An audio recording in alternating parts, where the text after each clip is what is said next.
નમસ્કાર વિદ્યાર્થી મિત્રો, મજામાં ને? આજે આપણે ગ્રામરમાં એક નવો ટોપિક શીખવાનો છે જેનું નામ છે કમ્પ્લીટ ધ સેન્ટેન્સીસ, વાક્યો પૂરા કરો. હવે આ ટોપિક 8મા ધોરણ સુધી આપણે ભણ્યા નથી, સીધું જ 9મું ભણવાનું છે. સીધું 9મું ભણવાનું હોય તો થોડી એમાં મહેનત વધારે કરવી પડે, કારણ કે જો અત્યારે ભણીને આવ્યા હોય થોડું ઘણું તો આપણે ઓછી મહેનત કરીએ તો પણ આપણને યાદ રહી જાય. તો હવે તમને જેમ અહીંયા બતાવ્યું છે ને એ રીતે એક્ઝામમાં વાક્યો આપેલા હોય છે, તમારે એ વાક્યોને પૂર્ણ કરવાના હોય છે. બરાબર છે? તો તમને કન્ફ્યુઝન થશે કે તો અમને કેવી રીતે આવડે? થાય ને એવું? તો આપણે જે ફંક્શન શીખ્યા, જે આપણે જોડકા, બરાબર, જે લાસ્ટ તમને લેસન જે વર્કશીટ જે આપવામાં આવ્યું એમાં પણ કદાચ તમે પૂરી જુઓ હશે, તો એ જોડકામાં જે નિયમો હતા એ નિયમો ફોલો કરીને પૂરવાનું છે. સમજી લેજો. એ જ નિયમો તમારે અહીંયા યુઝ કરવાના છે, એટલે તમારી મહેનત થોડી ઓછી થઈ જશે. પહેલામાં શું હતું કે તમે જો વાક્ય પ્રસ્તાવ છે તો તમને ખબર પડે કાં તો સીકિંગ ઇન્ફોર્મેશન હોય કાં તો મેકિંગ રિક્વેસ્ટ. ભૂતકાળનું વાક્ય છે તો ડિસ્ક્રાઇબિંગ પાસ્ટ, એટલે તમે લખી માર્ક્સ મળી ગયું. પણ અહીંયા તમારે જાતે લખવાનું છે. તમને ઉપર કૌંસમાં લખ્યું છે ડિસ્ક્રાઇબિંગ પાસ્ટ ઇવેન્ટ, તમારે વાક્ય બનાવવાનું છે. તમને નિયમ ખ્યાલ આવી ગયો કે પાસ્ટ ઇવેન્ટ લખ્યું છે એટલે વાક્ય શેમાં બનશે? ભૂતકાળમાં જ બનશે જ. બરાબર? પણ જો એ લખતી વખતે સ્પેલિંગ મિસ્ટેક થાય કે બીજી કોઈ મિસ્ટેક ગ્રામેટિકલ થાય તો માર્ક્સ તમારો કપાઈ જાય. અહીંયા એક કાળજી રાખવાની છે કે ભૂલ પડવી જોઈએ.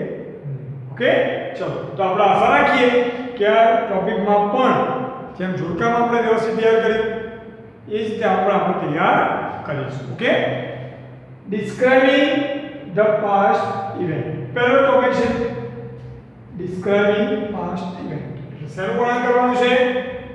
past event એટલે ભૂતકાળનું વર્ણન તમારે કરવાનું છે. શેનું વર્ણન કરવાનું છે? ભૂતકાળનું વર્ણન કરવાનું છે.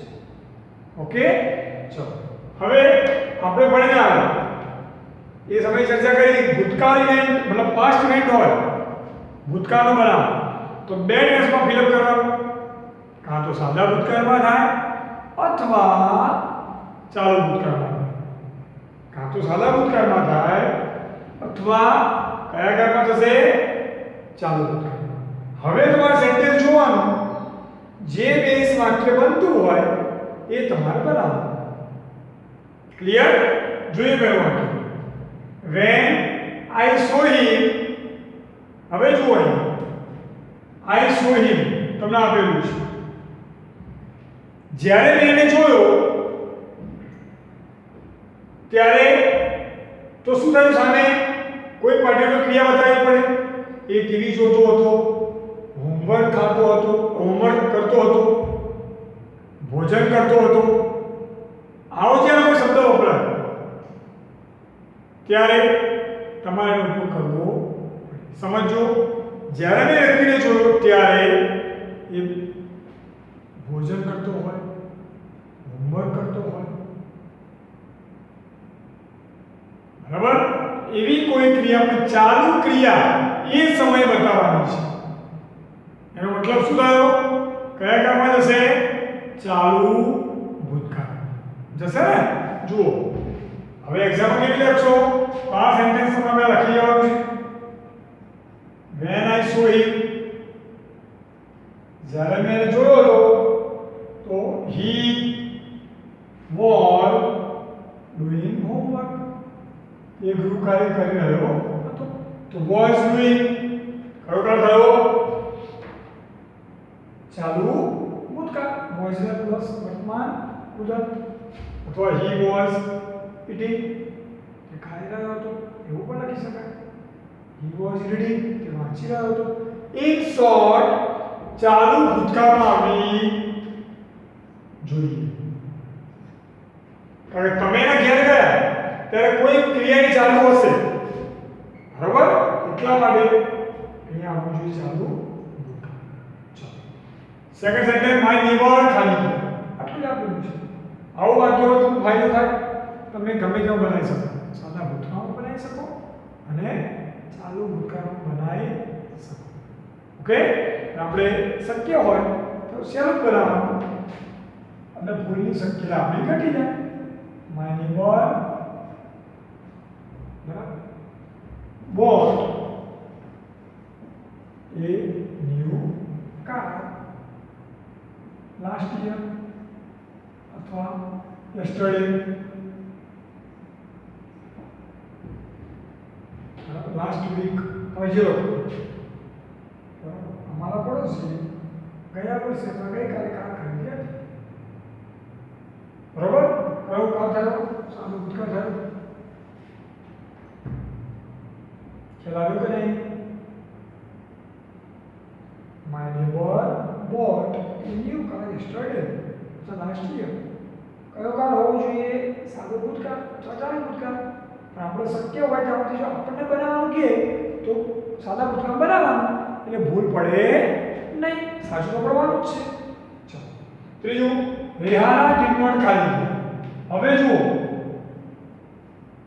ડીડ નોટ શું છે? કયો કાળ આવે? ડીડ નોટ એટલે યાદ આવ્યું ને? સાદો ભૂતકાળ.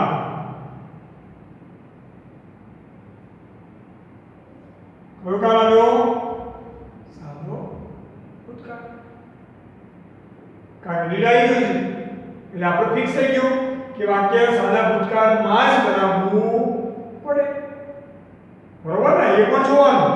અહીંયા તો નહોતું આપ્યું એટલે ગમે તે ચાલે બનાવવાનું, પણ અહીંયા તમે ડીડ આપેલું છે તો તમારે સાદા ભૂતકાળનો જ ઉપયોગ કરવો પડે. તો રેહાના ડીડ નોટ. હવે જુઓ, અહીંયા ડીડ આવ્યું તો અહીંયા તમે જે ક્રિયાપદ મૂકશો એ ભૂતકાળમાં આવશે, મૂળ રૂપમાં આવશે. તો મૂળ રૂપમાં આવશે કેમ? અને ડીડ આવી ગયું છે. Rehana did not buy vegetables. Rehana શાકભાજી ખરીદ્યું નહોતું. Rehana did not buy vegetables, did not buy fruits. થઈ ગયું? પણ ભૂલથી ઉતાવળમાં બોટ ન મુકાઈ જાય એની ખાસ કાળજી રાખવાની છે. કેમ? કારણ કે ડીડ સાથે ક્રિયાપદનું મૂળ રૂપ આવે. ક્લિયર? કારણ કે તમારે વાક્ય પૂર્ણ કરવાના છે. કયા ટેન્સની વાત કરીએ આપણે? પાસ્ટ ઇવેન્ટ, ભૂતકાળની ઘટના. બે ટેન્સને ફોકસ કરીશું. સિમ્પલ પાસ્ટ ટેન્સ સાદો ભૂતકાળ અને પાસ્ટ કન્ટિન્યુઅસ ટેન્સ એટલે કે ચાલુ ભૂતકાળ. ઓકે, આગળ જોઈએ.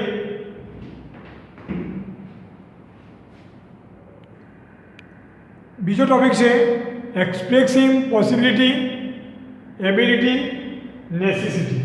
આવા ત્રણ શબ્દો ખાસ જોવાના છે. પોસિબિલિટી એટલે શક્યતા, એબિલિટી એટલે ક્ષમતા અને નેસેસિટી એટલે જરૂરિયાત અથવા ફરજ, જે વસ્તુ આપણે કરવી જોઈએ એવું દર્શાવવું હોય ત્યારે.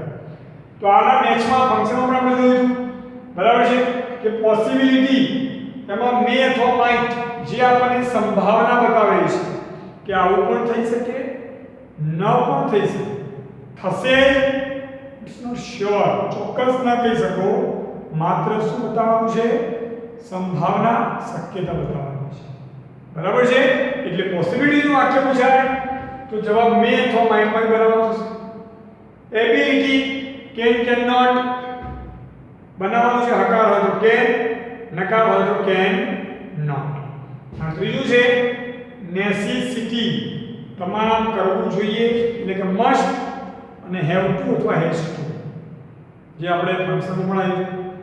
બરાબર છે? હેવ હેઝ જેમાં આપણે યુઝ કરીએ છીએ એ પ્રમાણે છે જેનું થાય. ઓકે, તો જોઈએ આપણે પહેલું વાક્ય.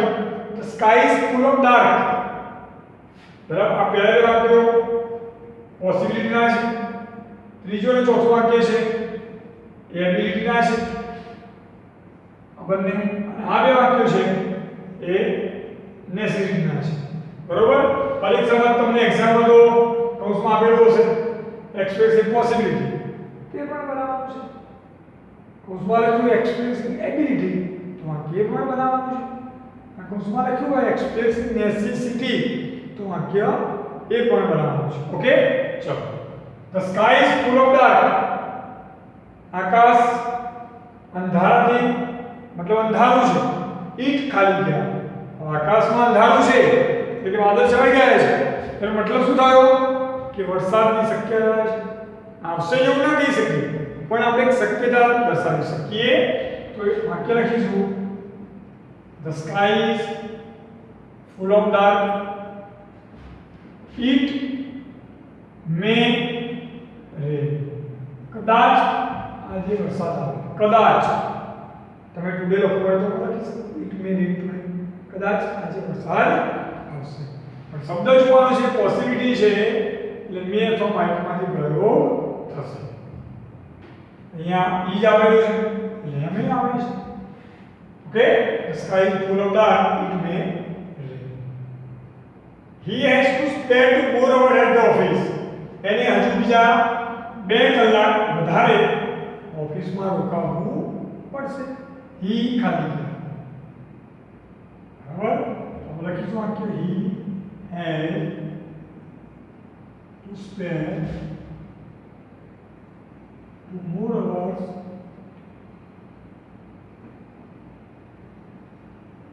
at the office he પછી શું બનશે ઓફિસ બેગા વધારે રોકાવાનો છે એટલે કદાચ ઘરે મોડા આવશે તો he may return home late કદાચ એ મોડા પાછા આવશે અથવા હી મે કમ હોમ લેટ તો પણ ચાલે શક્યતા બતાવવાની છે કે ત્યાં ઓફિસમાં વધારે રોકાવાનું છે એટલે કદાચ એવું બને કે મોડા ઘરે આવે ઓકે તો આ વાત છે આપણી પોસિબિલિટી એટલે કે શક્યતા દર્શાવવાની બરોબર આગળ જોઈએ વિવેક ઇઝ 90 કિલો એટલે કે વિવેકનું વજન કેટલું છે 90 કિલો બટ હી ખાલી હવે જો ખાસ વિરોધાભાસ આવે 90 કિલો વજન છે પણ એ ઝડપી દોડી શકે છે તો ખરેખર 90 કિલો વજન હોય હેવી હોય બોડી તો દોડવાની તકલીફ પડે પણ નહીં વિવેક 90 કિલો વજન ધરાવે છે છતાંય ઝડપથી શું થાય છે દોડી શકે છે વિરોધાભાસ થયો તો લખીશું Vivek is 90 kilo but he can run very fast પરંતુ તે ઝડપથી દોડી શકે છે ત્યાં કેન નોટ ને મુકાય તો વિરોધાભાસ ન રહે તો કેન નોટ મૂકો વાક્ય નકર થઈ જાય વિવેકનું વજન 90 કિલો છે તે દોડી શકતો નથી એ તો બરાબર જ છે ને પણ આપણને વિરોધાભાસ બળ બતાવ્યો છે એટલે તમારે શું મૂકવું પડે અહીંયા કેન મૂકવું પડે Vivek is 90 kilo but he can run fast પરંતુ તે ઝડપથી દોડી શકે છે ઓકે આગળ જોઈએ એવું છે એબિલિટીમાં માય અંકલ ટ્રાઈઝ હાર્ડ મારા અંકલ ખૂબ જ મહેનત કરે છે સખત પ્રયત્ન કરે છે બટ ખાલી બરાબર તો વિરોધાભાસ આવશે my uncle try hard but તે વાક્ય જોજો સખત મહેનત કરે છે પણ તે વધુ પૈસા કમાઈ શકતા નથી બટ હી કેન નોટ અથવા કાંટ પણ મૂકી શકાય અર્ન મચ વધુ પૈસા કમાઈ શકતા નથી ખરેખર વધુ મહેનત કરે છે તે વધુ કમાઈ શકવા જોઈએ પણ કમાઈ શકતા નથી બરોબર છે મારા અંકલ ટ્રાઈઝ હાર્ડ મારા અંકલ સખત મહેનત કરે છે બટ હી કેન નોટ અથવા કાન્ટ અર્ન મચ પાછું જતું જોઈએ જે નેસેસિટીમાં આવે છે વિક્રમ ખાલી ગયા હવે મસ્ટ અથવા હેવ ટુ હેઝ ટુ નો પ્રયોગ કરીશું. વાક્ય ગમે તે બનાવી શકાય. તો Vikram has to win this match. આ મેચ જીતવી જોઈએ. Has to win. જો વિક્રમ છે હેઝ આઈ વિલ જે હોતું ને તમે બે વસ્તુ રાખવાની મસ્ટ અને હેવ ટુ નો પ્રયોગ થાય. શેમાં? નેસેસરી. બરાબર? Vikram has to win this match. જીતવી જોઈએ એને મેચ. હવે હેઝ ટુ મૂકો છો તો એના પછી હંમેશા ક્રિયાપદનું મૂળરૂપ આવે એ ભૂલવાનું નથી, નહીતર માર્ક્સ કપાશે. બરોબર? છઠ્ઠું, while driving you ખાલી જગ્યા. તમે જ્યારે ડ્રાઇવિંગ કરતા હોય ત્યારે ટ્રાફિકના નિયમનું પાલન કરવું જ જોઈએ. બરોબર? while driving you must follow the traffic rules. તમારે ડ્રાઇવિંગ કરતી વખતે ટ્રાફિકના નિયમનું પાલન કરવું જ જોઈએ. જો નહીં કરો તો મુશ્કેલી પડશે, અકસ્માત થશે. જ્યારે તમે ડ્રાઇવિંગ કરતા હોય ત્યારે તમને ટ્રાફિક રૂલ્સના જે નિયમો છે એને ફોલો કરવું જોઈએ, એને અનુસરવા જોઈએ. ત્યાં મસ્ટ આવે છે, you must follow traffic rules. Okay? તો આપણે કુલ 6 એક્ઝામ્પલ જોયા. પોસિબિલિટીના 2, પહેલા 2 એબિલિટીના 3 4 અને 5 જોયા નેસેસિટી. પોસિબિલિટી હોય તો મેં થોડું માઇન્ડ વાપરવાનું છે. તમને એવું લાગે છે તો તમારે ઈઝી સેન્ટેન્સ જોઈ લેવાના, એ તૈયાર કરી દેવાના, એના આધારે તમને આવડશે. બરાબર? બીજું એબિલિટી જેમાં કેન નોટ નો પ્રયોગ થાય છે, આપણે ફંક્શનમાં પણ જોયું. બરાબર? ઘણા વખત એવું પણ થશે કે ફંક્શન તમે તૈયાર કરશો વ્યવસ્થિત તો આ અડધું તમને એમને આવડી જશે, કે નિયમ તમને ખ્યાલ આવી જશે કે ભાઈ એબિલિટી આવી તો કેન નોટ હોવું જોઈએ, એના વગર એબિલિટી બને નહીં. બરાબર? પોસિબિલિટીમાં આપણે જોયું તો મે માઇન્ડ વાળું એ વસ્તુ આમાં એક થાય છે. છેલ્લું હતું નેસેસિટી, એમાં આપણે જોયું must have to has to. Okay?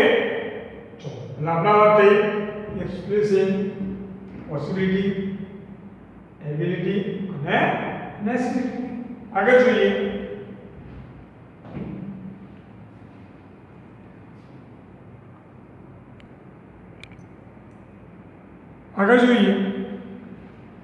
Expressing frequency and manners. હવે આપણે જોયું ફ્રીક્વન્સી. બરાબર છે? એમાં આપણે ચર્ચા કરી હતી ફંક્શનમાં કે ઓફન, ઓલવેઝ, સમટાઇમ્સ વગેરે શબ્દો આવ્યા હતા. બરાબર છે? અને મેનર્સ LY ક્રિયા વિશેષ સળવળો વાક્ય, એની પણ ચર્ચા આપણે ફંક્શનમાં કરી હતી. એ જ નિયમ અહીંયા ફોલો કરવાનું છે. જોઈએ કયું વાક્ય? She goes to school daily. કે રોજ સ્કૂલમાં જાય છે એન્ડ ખાલી. બરાબર? તો આપણું જે વાક્ય બનશે she goes to school daily. એક્ઝામમાં તમને કન્ફ્યુઝન નહીં થાય, કારણ કે વેકેટમાં તમને એવું આપેલું હશે એક્સપ્રેસિંગ ફ્રીક્વન્સી તમને આપેલું હશે. ધારો કે બીજું ફ્રીક્વન્સી બનાવવાનું છે તો કૌંસમાં લખેલું હશે એક્સપ્રેસિંગ ફ્રીક્વન્સી, તો તમારે ફ્રીક્વન્સીમાં બનાવવાનું છે. આ બે જે સેન્ટેન્સ રહ્યા એ મેનરના છે તો કૌંસમાં લખેલું હશે કે એક્સપ્રેસિંગ મેનર્સ, તો તમારે LY વાળું વાક્ય બને. બરાબર? એટલે એમાં કન્ફ્યુઝન થવાનો ઓપ્શન છે નહીં. પણ તમારે યાદ રાખવાનું ફ્રીક્વન્સી લખ્યું છે તો કયો શબ્દ વપરાય એ ખાસ ખબર હોવી જોઈએ. Okay? she goes to school daily and brings and કયો શબ્દ આવશે? always brings homework. તે રોજ સ્કૂલમાં જાય છે અને હોમવર્ક લાવે છે. she goes to school daily and always brings homework. always શબ્દ આવ્યો એટલે ફ્રીક્વન્સી થઈ ગયું. અહીંયા s લગાવવાનું ભૂલતા નહીં, કારણ કે કરતા તરીકે શું આપેલું છે? c આપેલું છે. ઓકે? ચલો. Rohan works honestly. રોહન પ્રામાણિકતાથી કામ કરે છે. Rohan works honestly. He હવે ફ્રીક્વન્સી કરવાનું છે પ્રામાણિક રીતે કામ કરે છે જે ક્યારેય કોઈને છેતરતો નથી. He never cheats anybody.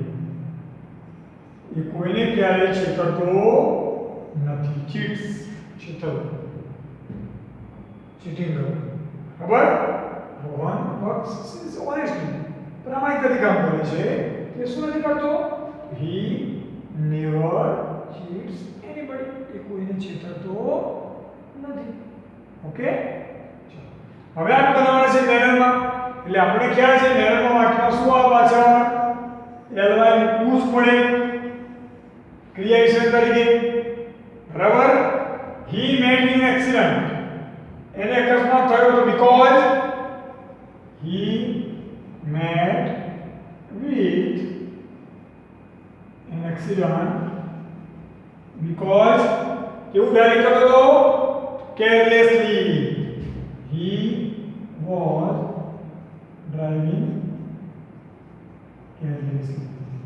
એ બેદરકારીપૂર્વક એટલે કે બેદરકારી રીતે એ ચલાવતો હતો.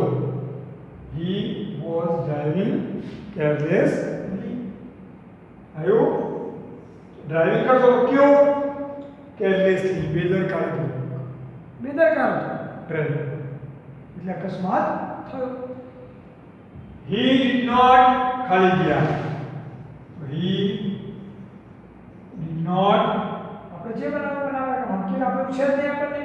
બરોબર? ડીડ આવે તો મૂકવું પડે. he did not play slowly. તે ધીમે રમ્યો નહોતો, મતલબ ફાસ્ટ રમ્યો હતો. આઈડિયલ વાય ડીડ પછી બીજા બધું મૂકવું થઈ ગયું. આ શરૂ વાત કરી આપણે એક્સપ્રેશન ફ્રીક્વન્સી એન્ડ મેનર. ફરી કહ્યું છું ફ્રીક્વન્સી જ્યારે બનાવવાનું થાય છે ત્યારે તમારે બ્રેકેટમાં શબ્દો જોઈ લેવાના છે ખાસ. ઓલવેઝ, સમટાઈમ્સ એ શબ્દો ઉપયોગ કરવો પડે તો ફ્રીક્વન્સી બને. અને મેનરનું સેન્ટેન્સ હોય તો તમારે ly થી બનાવવું પડે. જેમ બનાવ્યું છે he met with an accident because he was driving carelessly. carelessly શું બતાવે છે? ડ્રાઇવિંગ કરતી બતાવે છે. ડ્રાઇવિંગ કરતો કેવી રીતે? બેદરકારીથી. બરાબર? એવી રીતે અહીંયા he did not play slowly. તે ધીમેથી રમ્યો નહોતો. અહીંયા slowly તો રમવાની ક્રિયા બતાવી છે. અહીંયા પહેલા બીજો ફ્રીક્વન્સી હતા એ વસ્તુ મારી નિયમિત જાય છે, નિયમિત હોમવર્ક લઈ જાય છે. Rohan works honestly. રોહન પ્રામાણિક રીતે કામ કરે છે. તે ક્યારેય કોઈને છેતરતો નથી. ઓકે, તો આ વાત થઈ એક્સપ્રેસિવ ફ્રીક્વન્સી એન્ડ મેનર્સ. તો આજે આપણા ટોપિક અહીંયા રાખીએ છીએ. બાકીના જે છે ટોપિક એની નેક્સ્ટ લેક્ચરમાં આપણે ચર્ચા કરીશું. વિડિયો જોયા પછી ફરી વખત ફંક્શન જોઈ લેજો. નોટબુકમાં કાં લખ્યું હોય ગ્રાઉન્ડમાં તો તમને વધુ મહાવરો થઈ જશે. Okay, thanks all of you. Bye, take care.